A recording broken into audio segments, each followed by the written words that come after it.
وہ کوئی 1.5 منٹ کے اندر اندر اس کو ڈسمس کر دیا اور آرٹیکل 95 کی خلاف ورزی کرتے ہوئے عدم اعتماد کی تحریک کو انہوں نے مسترد کر دیا. اور پھر آپ سب نے دیکھا کہ اس ڈسمسل کا ریجیکشن کا فائدہ اٹھاتے ہوئے اس رولنگ کا جو کہ انکانسٹیٹیوشنل تھی، عمران خان صاحب نے صدر عارف الوی صاحب کو ایڈوائس کی اور اگلے 3 منٹ میں پاکستان کا جو سب سے بڑا مقتدر ایوان ہے قومی اسمبلی اسے تحلیل کر دیا گیا. اس آئین شکنی کے خلاف اس وقت کی اپوزیشن جو موورز تھے انہوں نے عدالت عظمیٰ سے رجوع کیا اور عدالت عظمیٰ نے فریقین کو سماعت کرنے کے بعد ڈپٹی اسپیکر کی اس رولنگ کو غیر آئینی قرار دیا اور ایز اے کانسیکوینس قومی اسمبلی جو ہے وہ بحال کر دی گئی اور حکم دیا گیا کہ ووٹ کرایا جائے اور وہ سارا عمل جو ہے وہ آئینی طریقہ کار سے ہوا. تو اب اس تناظر میں دیکھتے ہیں کہ کیا یہ اتنی چھوٹی بات تھی کہ جس پہ قانونی کارروائی کا سوچا بھی نہ جائے، اور حکومت نے اپنی آئینی ذمہ داری اور قانونی ذمہ داری کے ساتھ ساتھ اخلاقی ذمہ داری بھی پوری کی. حکومت نے یہ حکم خود جاری کرنے کی بجائے حکومت نے قانون کی منشا کے عین مطابق یہ معاملہ سارا جو ہے، جو under the law investigating agency ہے انکوائر کرنے کے لیے مجاز، وہ شیڈیول کے مطابق FIA ہے، تو یہ معاملہ FIA کو بھیجا گیا. باقی بات میں نے آپ کے سامنے کر دی. ابھی معاملہ کیونکہ زیر تفتیش ہے اور اس میں عمران خان صاحب کو 25 جولائی کو انویسٹیگیشن ٹیم نے دوبارہ طلب کیا ہے کہ وہ اپنا جو بھی موقف دینا چاہیں وہ دیں. ظاہر ہے اب اس میں ایک اہم گواہ آ گئے ہیں جو کہ پہلے جو شامل انکوائری نہیں تھے ہو رہے، انہوں نے 164 کا بیان قانون کے مطابق میجسٹریٹ صاحب کے سامنے دیا ہے، جس کے مندرجات آپ سب کے پاس موجود ہیں. آپ نے وہ بیان سنا، کچھ نے اس کے کچھ حصے پڑھے بھی ہوں گے، میری نظر سے بھی گزرا. تو اس بیان کی روشنی میں اور جو عمران خان صاحب اس میں اپنا جواب داخل کرنا چاہیں گے اس کو سامنے رکھتے ہوئے جو آفیشل سیکرٹ ایکٹ کی متعلقہ شقیں اور دفعات ہیں سیکشن 3 اور 5 کے مطابق، ان کو سامنے رکھتے ہوئے اور سیکشن 5 کی کلاز A اور پھر کلاز B اور پھر سب سیکشن 3 کو سامنے رکھتے ہوئے FIA یہ ڈیسائیڈ کرے گی ایز این انویسٹیگیٹنگ ایجنسی کہ اس انکوائری کو وہ کرمنل پروسیڈنگز میں کنورٹ کرنے کے لیے وہ آگے تحرک کرتے ہیں. تو یہ اصل صورتحال تھی جو میں سمجھتا تھا کہ یہ آپ سے ڈسکس کیا جائے. اور انفارچونیٹلی اس سارے ڈرامہ اور اس کھیل کی وجہ سے جو پاکستان کو نقصان پہنچانے کی کوشش کی گئی وہ آپ سب کے سامنے ہے کہ کس طرح سے ہمارے اس دوست ملک کے ساتھ تعلقات جو ہیں وہ متاثر ہوئے. اس کی وجہ سے ہمارے کئی ملٹی لیٹرل ایگریمنٹس اور اس سے جڑی ہوئی چیزیں کس طرح سے متاثر ہوئیں، اور اس سارے جو ایک وائڈ تھا یا ایک جو خلا پیدا ہوا تھا اس کو برج کرنے میں انٹرنیشنل ریلیشنز اپنے آپ دوبارہ ان کو کانفیڈنس لیول بحال کرنے میں کتنا ٹائم لگا، اور اس عرصے میں اس ملک کے غریب عوام نے معاشی حوالوں سے کس قدر تکلیفیں اور صعوبتیں برداشت کی. تو یہ اب گورنمنٹ کا یہ ریزالو ہے کہ اس کی inquiry investigation strictly in accordance with law merit پہ ہوگی، انکوائری بھی میرٹ پہ ہوگی، تفتیش بھی میرٹ پہ ہوگی. اس مقدمے کا الٹیمیٹ فیصلہ جو ہے وہ ایک عدالت کرتی ہے جو کہ ہائی کورٹس اور سپریم کورٹ کے انڈر کام کرتی ہیں عدالتیں. اور آپ کو پتہ ہے کہ ہماری جو کانسٹیٹیوشنل سکیم ہے اس میں جو ٹرائیکوتھمی کا فلسفہ ہے، تھیری ہے کہ 3 ستون ہیں، عدلیہ بالکل انڈیپینڈنٹلی کام کرتی ہے، کچھ مقننہ کے فرائض ہیں، فنکشنز ہیں، اور اسی طرح ایگزیکٹو کے ہیں. تو وہ this case shall be concluded, proceeded, decided strictly in accordance with the constitution and law. Mister صاحب یہ بتا دیں کہ سائفر کا جو ڈرامہ آپ کو سامنے آ گیا سارا، جس طریقے سے قومی سلامتی اور ملک کی وقار کو داؤ پر لگایا گیا، چونکہ اب لا منسٹر ہے، قانون کیا کہتا ہے کہ کتنی سزا اس سارے پروسیس میں کی جا سکتی ہے. دوسرا جو 9 مئی کے واقعات سے جڑے جتنے ملٹری کے پاس حاصل لوگ ہیں اس کے حوالے سے بھی سپریم کورٹ کہہ رہی ہے کہ رائٹ آف اپیل دیا جائے. تو اس حوالے سے بتائیں بھی وفاقی حکومت کیا سوچتی ہے، قانون میں اس کم ہے کہ جہاں پہ جائے تو ریلیف دینے کی بات کیا جاتی ہے؟ 2 باتیں جی. آپ نے پہلا آپ کے سوال کا حصہ یہ ہے کہ آفیشل سیکرٹ ایکٹ کے تحت جو سزائیں ہیں وہ کیا ہیں. دیکھیے جو تو غیر دانستہ طور پہ اگر سلیکنس ہو جائے اور غفلت کی وجہ سے نیگلیجنٹلی کرمنل نیگلیجنس جسے ہم کہتے ہیں اس نوعیت کا کیس ہو کہ آپ نے وہ ڈاکومنٹ جو ہے اس کی پراپر کیئر نہیں کی اور حفاظت نہیں کی یا وہ آپ سے کہیں گم ہوا ہے یا گم نہیں ہوا تو آپ نے اس کو جس قانون کے ضابطے کے تحت اس کو ہینڈل کرنا تھا آپ نے نہیں کیا تو اس میں تو ایک کلوز وہ کہتی ہے کہ 2 سال تک سزا ہوگی. لیکن اگر شہادت اس بات کی ہے کہ اس کلاسیفائڈ ڈاکومنٹ کو پبلک کرنا یا اس کو شیئر کرنے کی وجہ جو تھی وہ اس طرح کے ذاتی مقاصد تھے جو کہ ابھی ہم سب کے سامنے آ رہے ہیں اور اس کی وجہ سے قومی سلامتی جو ہے وہ خطرے میں جاتی یا وہ ملکی مفاد کے لیے پریجوڈیشل ہے تو اس صورت میں وہ کیٹیگری ہے وہ 14 سال والی بھی ہے. اور جو بہت سنگین نوعیت کے مقدمات ہوتے ہیں اس میں ڈیفینس ریلیٹڈ بھی کچھ سٹریکس آتی ہیں اس میں پھر سزائیں اس سے اوپر بھی جا سکتی ہیں. 9 مئی کے واقعے کے حوالے سے آپ کا سوال یہ تھا کہ سپریم کورٹ میں پروسیڈنگز پینڈنگ ہے. کیونکہ میٹر سب جوڈس ہے میں اس پہ بہت زیادہ کمنٹ نہیں کرنا چاہوں گا لیکن اٹارنی جنرل صاحب نے جو دلائل دیے ہیں وفاق کی طرف سے انہیں میں اون کرتے ہوئے یہ بات کہہ رہا ہوں کہ آرمی ایکٹ کے تحت جو سویلینز کے ٹرائل ہیں وہ آج کے نہیں وہ پچھلی 5 دہائیوں سے ہو رہے ہیں. 1952 کے آرمی ایکٹ میں ایک بنیادی ترامیم کی گئی تھی 1967 کے اندر جس کے تحت جو سویلینز تھے وہ بھی سبجیکٹ ہوئے اس قانون کے تحت ان کا ٹرائل ممکن بنایا گیا. وہ معاملہ پھر چیلنج ہوا جو اس سے کیسز نکلے لاہور ہائی کورٹ میں اور پشاور ہائی کورٹ میں وہاں پہ ڈیفرنٹ فیصلے آئے لارجر بینچ بھی بنے اور فائنلی معاملہ جو ہے 1975 میں سپریم کورٹ آف پاکستان کے سامنے رکھا گیا. بریگیڈیئر ریٹائرڈ ایف بی علی کیس اسے ہم کہتے ہیں. اس میں پہلی دفعہ اسے ایگزامن کیا گیا اور اس کے بارے میں وضاحت سے بیان کیا گیا. اس کے بعد بھی پھر بہت مواقع آئے اور خاص طور پہ ریسنٹ پاسٹ میں آپ کو یاد ہوگا کہ جنرل پرویز مشرف پہ وہ جو جھنڈا چیچی پل والا واقعہ تھا اس پہ جو واقعہ پیش آیا ان پہ جو خودکش حملہ ہوا تھا اس کے ٹرائل میں بھی سویلینز کو ٹرائی کیا گیا اور انہوں نے چیلنج کی جب اپنی جورسڈکشن کا معاملہ بھی اور سزائیں بھی تو وہ معاملہ بھی سپریم کورٹ تک آیا. 2006 میں وہ فیصلہ ہوا اور اس میں بھی کہا گیا کہ آرمی ایکٹ 1952 میں گنجائش ہے 2D کے اندر کہ کن حالات میں کیا جا سکتا ہے. 2D کے اندر یہ کہا گیا کہ جو کچھ تو جرائم الگ سے ہیں لیکن اس کیس کے حوالے سے کہ اگر آپ جو عسکری تنصیبات ہیں اور وہ پروہیبٹڈ ایریاز ہیں یعنی کہ وہ ایریاز ایسے ہیں جن میں کہ عام آدمی کی رسائی نہیں ہے وہ اس کو اجازت نہیں ہے بغیر اجازت کے اندر داخل ہونے کی اگر کوئی ٹریس پاس کرتا ہے اور پھر ایک کیٹیگری آف افینسز ہے وہ کرتے ہیں تو اسی آفیشل سیکرٹ ایکٹ کے تحت بھی وہ پروسیڈ ہوتے ہیں ریڈ ود آرمی ایکٹ.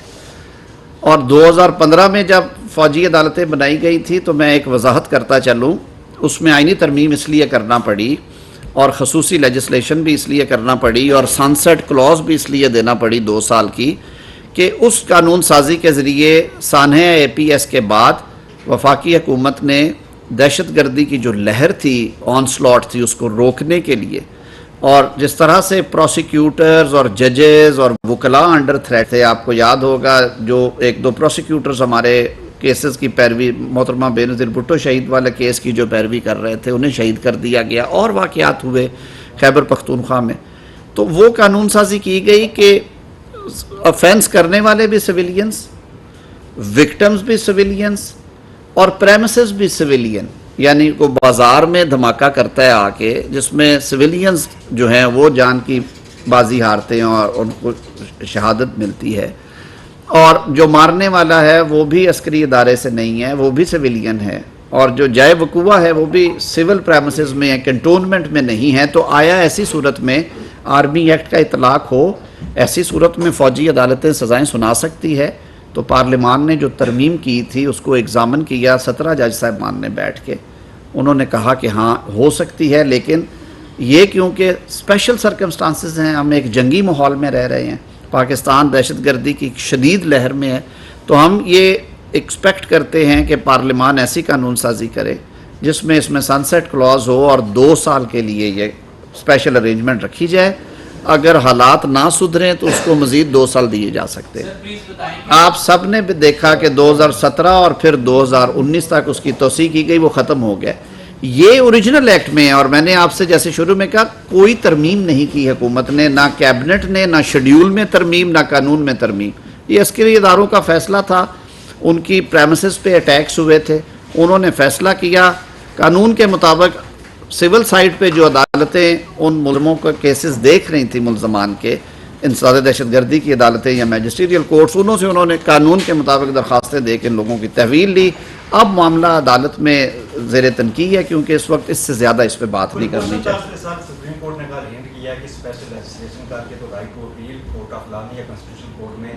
دیا جانا ہے یا نہیں، تو کیا گورنمنٹ اس پہ کوئی غور کر رہی ہے کہ 9 مئی کے لیے اس طرح؟ دیکھیے آلریڈی آرمی ایکٹ میں ایک رائٹ آف اپیل ہے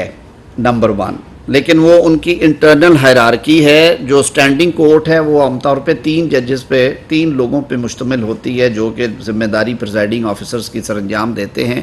اس میں ڈیپینڈ کرتا ہے کیس کی نوعیت اور وہ کس طرح کا نوٹیفیکیشن آتا ہے. بریگیڈیئر لیول کے آفیسر اگر اس کو ہیڈ کر رہے ہیں تو 2 کرنل لیول کے لوگ ان کے ساتھ بیٹھتے ہیں،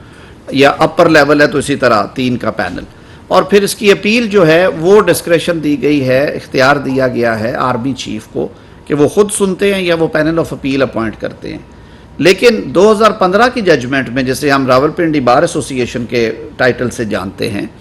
اس میں بہت ساری پٹیشنز تھی جن میں بار کاؤنسل، بار ایسوسی ایشن، سول سوسائٹی کی، وہ ساری ایگزامن کرنے کے بعد سپریم کورٹ نے 17 جج صاحبان نے اسے سنا، فل کورٹ بنی، اور انہوں نے کہا کہ یہ ہر ایگریوڈ پرسن جو ہے، متاثرہ شخص، یہ اس کا رائٹ ہوگا آرٹیکل 10A کیونکہ ہمارے آئین میں ہے، اور آرٹیکل 4 کو اور 25 کو سامنے رکھے کہ وہ اپنی کنوکشن کے خلاف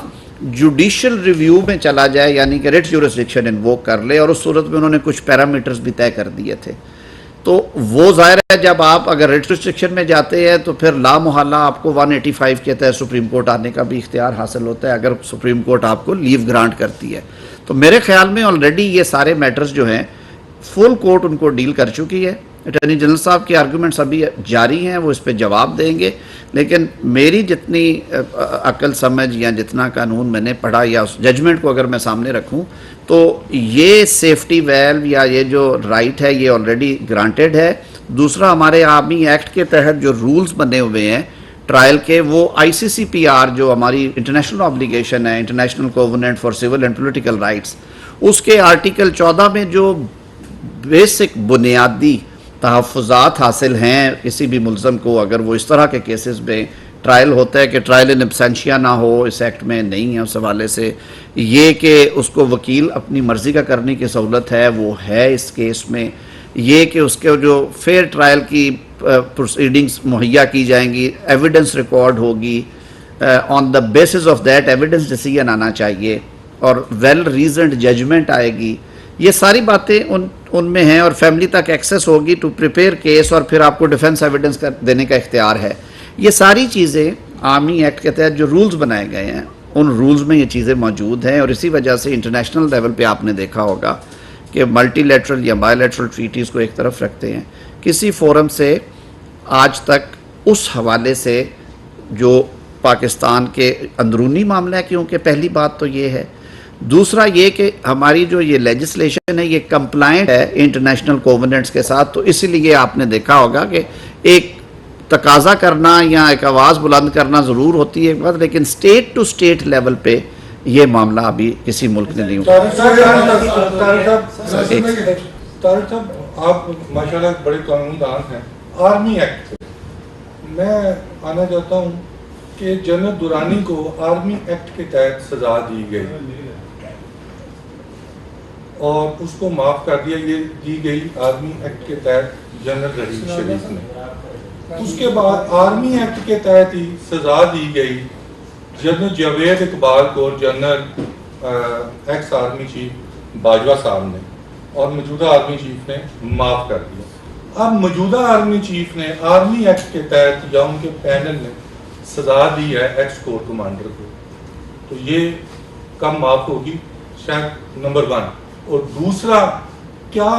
کیونکہ آپ ایک بڑے قانون دان ہیں، لا منسٹر تو اللہ کے فضل سے ہے، اس پہ آپ تھوڑا سا کلیئر کر دیں. اور چوتھا کلبھوشن یادیو، یہ میں نے DGISPR کو بھی لائیو کویسچن کیا تھا کہ ویئرز کلبھوشن یادیو.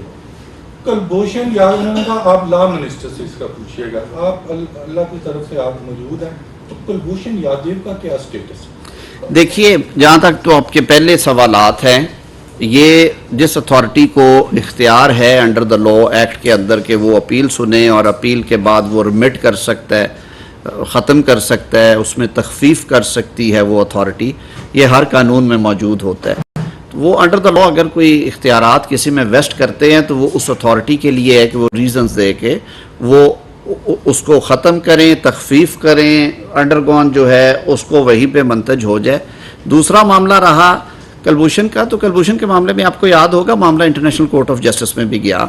کونسلر رسائی کی حد تک۔ ہمارا آرمی ایکٹ وہاں پہ بھی ایگزامن ہوا تھا، اور یہ جو ججمنٹ تھی 2015 والی، یہ بھی اس پہ بھی ریلائنس کیا گیا، اور اس کے بعد انٹرنیشنل کورٹ آف جسٹس نے کہا کہ یہ جو آپ کے ڈومیسٹک فورمز ہیں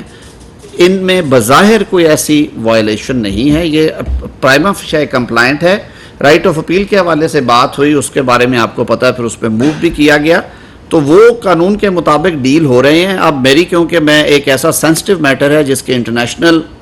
کنٹورز بھی ہیں اور سلسلے بھی ہیں، میں کوئی ایسا بیان نہیں دوں گا جو کہ میرے علم اور یقین کے مطابق درست نہیں ہے۔ اس سے زیادہ انفارمیشن میرے پاس نہیں اس وقت۔ جی آپ نہیں، ایک سیکنڈ، راشد صاحب کا پہلے سوال۔ سائفر کی بات کر رہا تھا میں،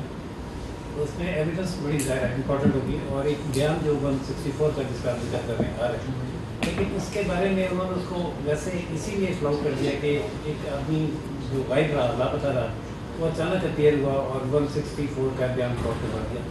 پروسیجر آف لا کیا ہے 164 کا بیان ریکارڈ کرنے میں، اور اس طریقے سے جو بیان ریکارڈ ہوا ہے یہ کتنا افیکٹو ایویڈنس ہوگا؟ 164 کا بیان پہ زیادہ لاؤڈز یا وہ زیادہ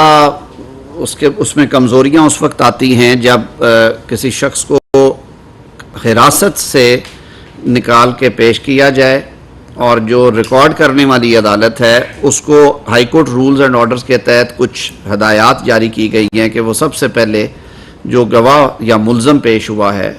اس سے کچھ سوالات پوچھتی ہے کہ آپ پہ کچھ دباؤ نہیں ہے، آپ رضا بندی سے یہ بیان دے رہے ہیں، اور اگر یہ آپ بیان دے رہے ہیں تو یہ بھی ذہن میں رکھے کہ یہ بیان آپ کے خلاف قانوناً استعمال ہو سکتا ہے، اور پھر اسے یہ بھی بتایا جاتا ہے کہ یہ بیان دینے کے بعد آپ کو کسی تحقیقاتی ادارے کی تحویل میں ابھی نہیں دیا جا رہا، یا اگر آپ تحویل میں ہیں ان کی تو آپ کو جیل بھیج دیا جاتا ہے، اگر آپ ضمانت پہ ہیں یا تحویل میں نہیں ہیں تو آپ گھر جا سکتے ہیں۔ اور یہ جج صاحب کی ایک فنڈامنٹل ڈیوٹی ہے جو اس کیس میں بھی پوری کی گئی۔ اب اس کے بعد اگر ایک گریڈ 22 کے آفیسر جنہوں نے ایپکس لیول کے اوپر اس ملک کا ایک اہم عہدے پہ وہ فائز رہے ہیں، انہوں نے بقائمی ہوش و حواس ایک تفصیلی بیان دیا ہے جس میں میرے خیال میں کچھ ایسی چیزیں نہیں ہیں جو آج تک لوگوں کے سامنے نہیں تھیں۔ یہ سارا پاکستان جانتا ہے کہ سائفر کا ایک کھیل کھیلا گیا۔ آپ نے ذکر کر ہی دیا ہے تو سپریم کورٹ کی اس ججمنٹ میں بھی اگر آپ جائیں جو کہ عدم اعتماد کے بعد قومی اسمبلی کی تحلیل والی تفصیلی ججمنٹ آئی، تو اس میں بھی انہوں نے کہا کہ ہمارے سامنے اسپیکر کی رولنگ کو ڈیفینڈ کرنے کے لیے سائفر والا بیانیہ سامنے ہمارے آرگیو کیا گیا، اور ہم اس سے متفق نہیں ہیں کیونکہ بادی نظر میں ہمیں اس میں وزن نظر نہیں آتا۔ اب رہی بات، اب نہ تو وہ ڈھکا چھپا ہے کہ اس سائفر کے کنٹینٹس کیا تھے، تھینکس ٹو وزیر اعظم صاحب اس وقت کے کہ انہوں نے تقریباً ہر جگہ پہ اس کا تذکرہ کر دیا اور چرچا کر دیا، نہ یہ ڈھکا چھپی بات رہی کہ وہ کس ملک سے آیا تھا، نہ یہ بات ڈھکی چھپی رہی کہ اس کو پبلک کرنے کا مقصد کیا تھا، اور نہ اسپیکر کی رولنگ کے بعد اور سپریم کورٹ کے فیصلے کے بعد یہ کوئی راز رہا کہ اس کے جو ممکنہ نتائج تھے وہ کیا تھے۔ نتائج یہ ہونے تھے کہ آپ اگر کھیلیں گے نہ کھیلنے دیں گے، اگر عدم اعتماد سے نہیں بچا جا سکتا تو اس کو ایک بیساکھی کے طور پہ استعمال کیا جائے، اسمبلی کی تحلیل کروا لیں، اس کے بعد اللہ مالک ہے۔ وہ ان کا کھیل کامیاب نہ ہو سکا، لیکن ان کے اس کھیل نے پاکستان کو ایک معاشی تباہی جو پہلے بہت زیادہ کر چکے تھے اور اس کی طرف دھکیل دیا، اور ہمیں مغرب کی طرف سے آئسولیشن کے شکار ہوئے۔ ایک غیر سنجیدہ عمل تھا جو کہ کسی قومی سطح کے سربراہ کو یہ زیب نہیں دیتا تھا۔ اب اس کے کیونکہ قانونی بھی تقاضے ہیں اور اس کے کنٹرولرز ہیں، معاملہ وہاں پہ زیر تفتیش ہے، یہ کوئی خفیہ چیز نہیں رہی کیونکہ یہ تو ہر بندہ اب جانتا ہے کہ اس میں کیا کیا ہوا، اور شاید اسی وجہ سے یہ اتنا اوپن اینڈ شٹ کیس ہے کہ خان صاحب نے اسٹے آرڈر کے پیچھے چھپنے کو ترجیح دی اور انہوں نے آ کے اس پہ آج تک اپنا موقف نہیں دیا. اب دیکھنے والی بات ہے کہ وہ اگلی 25 جولائی کو کیا موقف دیتے ہیں. جی ثناء اللہ صاحب. جی اچھا میں ذرا بچے جی بیٹھے. جو اعظم خان صاحب کا بیان ہے وہ 64 دن کہاں رہے, اس کے بعد انہوں نے کس کو بیان ریکارڈ کروایا, کب اور کس حالات میں, یہ ساری چیزوں کے اوپر ایک تو ایسا بتا دیں. دوسرا سر جو ان کا بیان کی جو کاپی کارستان میڈیا میں آؤٹ ہوئی, تو کیا اس کے اوپر بھی کوئی قانونی طور پہ دیکھیے اعظم خان صاحب موجود ہیں اسی ملک میں. یہ سارے سوالات آپ اگر وہ لینا چاہیں تو آپ ان سے بھی کر سکتے ہیں. اعظم خان صاحب کے بیان کو قانونی تحفظ اس لیے حاصل ہے کہ وہ ایک میجسٹیریل سٹیٹمنٹ ہے, کورٹ میں ہوئی ہے اور انڈر لا ہوئی ہے. میں نے آپ کو پہلے سارا بتا دیا کہ 164 کا بیان جو ہے وہ کس طرح ریکارڈ ہوتا ہے. اب اس بیان پہ انحصار کرنا یا اس بیان سے مطمئن نہ ہونا یہ دو فورمز کے لیے ضروری ہے. رائٹ ناؤ یہ معاملہ دیکھے گی ایف آئی اے جو تفتیشی ایجنسی ہے کہ آیا وہ اس کے مندرجات پہ ریلائی کرنا چاہتے ہیں. دوسری صورت یہ ہے کہ اعظم خان صاحب نے خود بھی اپیئر ہونا ہے انڈر دا نوٹس, تو وہ اگر پیش ہوتے ہیں, اگر وہ یہ بیان دہرا دیتے ہیں تو یہ معاملہ ختم ہو جائے گا. دوسری جی کاپی لیک دیکھیں اس کے لیے میں تو ذمہ دار نہیں ہوں یا کوئی آپ بھی نہیں ہیں. یہ بیان کلاسیفائڈ نہیں ہے, یہ آفیشیل سیکرٹ ایکٹ میں 164 کا بیان نہیں آتا. یہ کورٹ ڈاکومنٹس جو ہیں یہ پبلک ڈاکومنٹس ہوتے ہیں اور یہ عام طور پہ صرف جو ریکارڈنگ کے ٹائم سے پہلے جو منشا ہے وہ ہے کہ ایک انٹریکشن عدالت کا ہوگا 1-on-1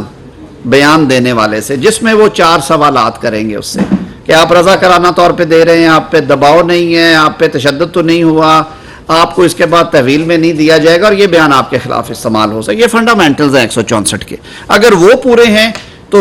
فیز 1 میں تفتیشی ایجنسی کے لیے یہ کہ اس پہ ریلائی کرتے ہیں. دوسری بات کہ 161 میں اگر آ کے وہی بیان وہ خود دے دیتے ہیں یا کسی بھی پروویژن کے تحت تفتیشی افسروں کے سامنے, وہ بیان بھی ظاہر ہے وہ ایکولی اچھا ہے تفتیشی ایجنسی کو تفتیش کنکلوڈ کرنے کے لیے, انکوائری کمپلیٹ کرنے کے لیے. دوسری بات عدالت میں جب معاملہ جائے گا تو اس کی ایویڈنشری ویلیو کا فیصلہ جو کرنا ہے وہ نہ میڈیا نے کرنا ہے نہ حکومت نے کرنا ہے, وہ عدالت کرے گی. اور میں نے جیسے پہلے عرض کیا میرے آئین کے تحت وہ ایک سیپریٹ آرگن ہے اسٹیٹ کا, انڈیپینڈنٹ ادارہ ہے, وہ اس کو اسیس کریں گے. وہ اگر اس سے متفق ہوتے ہوئے اور دیگر ایویڈنس ان کے پاس ہوئی تو یہ مقدمہ کنوکشن پہ منتج ہوگا, ادروائز بینیفٹ ملیں گے. جی ثناء اللہ صاحب. 2-3 سوال. جی جی ایک تو کل رانا صاحب ایک کر کے کر لیں. جی جی. تو رانا صاحب نے کل کہا تھا کہ ہم اس معاملے پر لیگل رائے لیں گے وزارت قانون سے, تو یہ بتا دیں لیگل رائے آپ نے دے دی. دوسرا سوال یہ ہے کہ آپ کو یاد ہوگا کہ جب پاکستان نے 99 میں دھماکے کیے تھے تو نواز شریف اس کے بعد سے آج تک کہتے آتے ہیں کہ امریکہ نے ہم پہ دباؤ ڈالا تھا, ہمیں روکا تھا دھماکے نہ کریں اور ہم اتنا بجٹ دیتے ہیں, وہ بھی آفیشیل سیکرٹ ایکٹ میں آ سکتے ہیں. تو وہ کارروائی بھی بنتی ہے, اسی طرح کا آفیشیل سیکرٹ ایکٹ لاگو ہوگا. تیسرا سوال یہ ہے کہ 22 دن رہ گئے ہیں آپ کی حکومت کو اور مختلف باتیں آ رہی ہیں کہ 12 اگست کی رات سے پہلے اسمبلی توڑ دی جائے گی, تو آپ کی وزارت نے کیا رائے دی ہے؟ اگر پہلے توڑتے ہیں تو کتنے دن میں الیکشن ہوں گے, اور اگر ٹائم پہ ختم ہوتے ہیں تو کتنے دن میں الیکشن ہوں گے, اور یہ پروسیس کب سے شروع ہوگا نگران سیٹ اپ کی کنسیشن؟ آخری سوال کا جواب پہلے دے دیتا ہوں تاکہ حافظہ ذرا تھوڑا ٹھیک رہے. یہ نہ میری رائے کی ضرورت ہے نہ کسی وزارت کی رائے کی ضرورت ہے, آئین میں لکھا ہوا ہے. آئین میں درج ہے کہ اگر اسمبلی اپنی مدت پوری کرتی ہے تو الیکشن کمیشن 60 روز کے اندر انتخابات کروائے گا, اور اگر کسی وجہ سے اسمبلی تحلیل ہو جاتی ہے اور اس کا ٹائم نہیں دیا گیا کہ وہ 10 روز پہلے ہو, 3 روز پہلے ہو یا 4 ماہ پہلے ہو, اس صورت میں آئین یہ کہتا ہے کہ انتخابات جو ہیں وہ 90 روز کے اندر ہوں. اب جب حکومت تحلیل کرنے کا فیصلہ ہو جاتا ہے یا پارلیمنٹ کی مدت پوری ہو جاتی ہے تو اس صورت میں فوری جو پہلا کام ہوگا وہ کابینہ جو ہے وہ تحلیل ہو جائے گی, اور وزیر اعظم صاحب جو ہیں وہ آئین کے مطابق وہ کنٹینیو کریں گے تب تک جب تک کہ ان کا سکسیسر جو ہے وہ اپوائنٹ نہیں ہو جاتا. کیئر ٹیکر پرائم منسٹر کی اپوائنٹمنٹ آپ سب نے دیکھا اور ہمیشہ دیکھتے آئے ہیں صوبوں میں اور مرکز میں, وہ پہلے مشاورت ہے قائد ایوان اور قائد حزب اختلاف کے درمیان قومی اسمبلی کے. اگر ان پہ اتفاق رائے ہو جائے تو وہ شخص جو ہے وہ مقرر ہو جائے گا وزیر. سر وہ جس وقت اسمبلی یا مدت پوری کرے گی یا تحلیل ہوگی، آئین کی روح سے اس سے پہلے وہ نہیں ہوتی کنسلٹیشن، اسی لیے اس میں وہ 3 روز کا 4 روز کا ٹائم دیا گیا ہے کہ اگر پہلے 24 گھنٹے میں وہ نہیں یہ کام ہوتا تو پھر ایک کمیٹی بنتی ہے جس میں اپوزیشن اور حکومت کے برابر نمبرز ہوتے ہیں، وہ کمیٹی کو وہ 2 نام بھیجتے ہیں، دونوں صاحبان ہیں، ایک صوبے میں 2 3 نام ہیں، یہاں پہ 2 نام ہیں، اس پہ اگر کمیٹی کا اتفاق ہو جائے ان میں کسی ایک نام پہ تو پھر وہ نام ہی فائنل ہو گیا،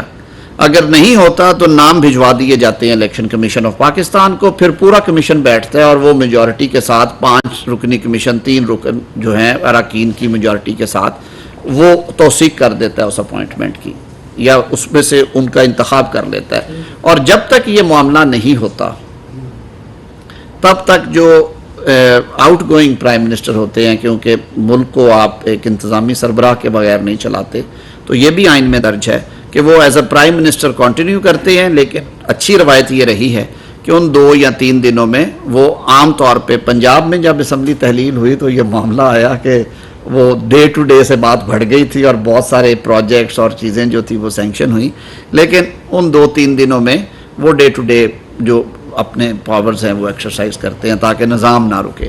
دوسرا سوال تھا کہ جب 1999 میں 99 میں پاکستان نے ڈیٹونیٹ کر دی تھی اور بتانا تھا کہ ہم ایٹامک پاور ہیں، اس وقت ان کو کہا گیا کہ آپ یہ نہ کریں، اور اس کے بدلے میں جو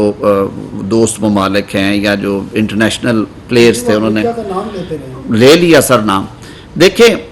قومی سلامتی کے حوالے سے آپ آفیشل سیکرٹ ایکٹ بھی پڑھیں اور آئین پاکستان بھی پڑھیں اور پرائم منسٹر کا اوتھ بھی پڑھیں، اس میں قومی سلامتی کے حوالے سے اس کو یہ بالکل رائٹ ہے کہ جہاں پہ وہ اپنے ملک کے ملکی احکام کے لیے ضروری سمجھتا ہے تو وہ یہ بات آئین اسے اجازت دیتا ہے کہ وہ کر سکتا ہے، اور ایسے بڑے ایشو کے اوپر کہ پاکستان ایٹمی طاقت ہے وہ اس کا اظہار کرے یا نہ کرے، میرے خیال میں اگر یہ مسئلہ بھی عوام کے سامنے نہیں تھا لایا جانا تو اس سے زیادہ عوام کے ساتھ زیادتی نہ ہوتی ہے ایک منتخب حکومت میں۔ تو انہوں نے اپنا وہ استحقاق بھی استعمال کیا، انہوں نے ایک قومی لیڈر کے طور پہ، قوم کے ایک الیکٹڈ سربراہ کے طور پہ قوم کو اعتماد میں لیا کہ یہ 2 رستے تھے ہمارے پاس، اس میں سے حمیت کا، ملکی استحکام کا، ملکی دفاع کا تقاضا یہ تھا کہ ہم یہ رستہ چنتے، تو میں آپ کی عدالت میں یہ چیزیں رکھ رہا ہوں تاکہ آئندہ آنے والے وقتوں میں جب کبھی انتخاب کا وقت آئے یا فیصلے کا وقت آئے تو میں ریکارڈ پہ درست رہوں۔ انہوں نے کوئی اپنی حکومت بچانے کے لیے، کسی عدم اعتماد سے بچنے کے لیے، قومی اسمبلی کو رات شب خون مارنے کے لیے یا توڑنے کے لیے منتخب ایوان کو یہ کام نہیں کیا، اور اسی وجہ سے مشرف صاحب کے مارشل لاء میں بھی یہ نہیں سوچا گیا کہ یہ ان پہ آفیشل سیکرٹ ایکٹ بھی لگتا ہے، انہیں ہائی جیکر بنا دیا گیا، ان پہ حدیبیہ کھڑا کر دیا گیا، ان کے کاروبار بند کر دیے گئے، ان پہ کون سا ایسا جرم تھا جو ان پہ نہیں لگایا گیا، لیکن یہ کام مارشل لاء میں مارشل لائی حکومت نے بھی نہیں کیا، اس لیے نہیں کیا کہ انہوں نے یہ جو اعلان تھا وہ قومی سلامتی کے حوالے سے اور ملکی استحکام کے حوالے سے کیا تھا۔ جی رانا ثناء اللہ صاحب کی وہ دیکھیں انہوں نے اچھا کیا، محتاط بات کی انہوں نے، لیکن میں نے شروع میں یہ بات ایکسپلین کر دی تھی کہ حکومت اب یہ معاملہ سپرد آلریڈی کر چکی ہے FIA کے، آج سے کوئی 8 ماہ پہلے 7 ماہ پہلے، یہ اب ایک لیگل پروسیس ہے، اس میں یہ ڈیولپمنٹ نہیں آئی ہے کہ 164 کا بیان آیا تو ہماری یادداشتیں بحال ہوئی ہیں، ورنہ یہ معاملہ وہاں پہ زیر انکوائری تھا، زیر تحقیق تھا۔ البتہ خان صاحب نے ہمیشہ کی طرح انویسٹیگیٹنگ ایجنسی کو جواب دینے کی بجائے اسٹے لینا مناسب سمجھا، جیسے نیب میں ہوتا ہے۔ نیب میں آپ کو یاد ہوگا جب نیب میں ترامیم ہو رہی تھی اور وزارت قانون نے وہ بل پیش کیا سینٹ میں خاص طور پہ، تو اس کی کاپیاں پھاڑ کے ہوا میں لہرائی گئیں اور اسے NRO کا نام دیا گیا اور کہا گیا کہ یہ سودے بازی ہے۔ تاریخ گواہ ہے کہ اس قانون کے تحت جو پاکستان مسلم لیگ نون کی قیادت ہے اس نے بریت نئے قانون کے تحت نہیں لی۔ محترمہ مریم نواز شریف صاحبہ کی ہائی کورٹ سے بریت پرانے قانون پہ ہوئی، ریکارڈ کے اندر ہے، ججمنٹ میں لکھا ہوا ہے کہ انہوں نے کہا کہ ہم نئے قانون پہ بحث نہیں کر رہے۔ احسن اقبال صاحب کو بری کیا اسلام آباد ہائی کورٹ نے، انہوں نے کہا جی میں نئے قانون پہ بحث کر رہا ہوں۔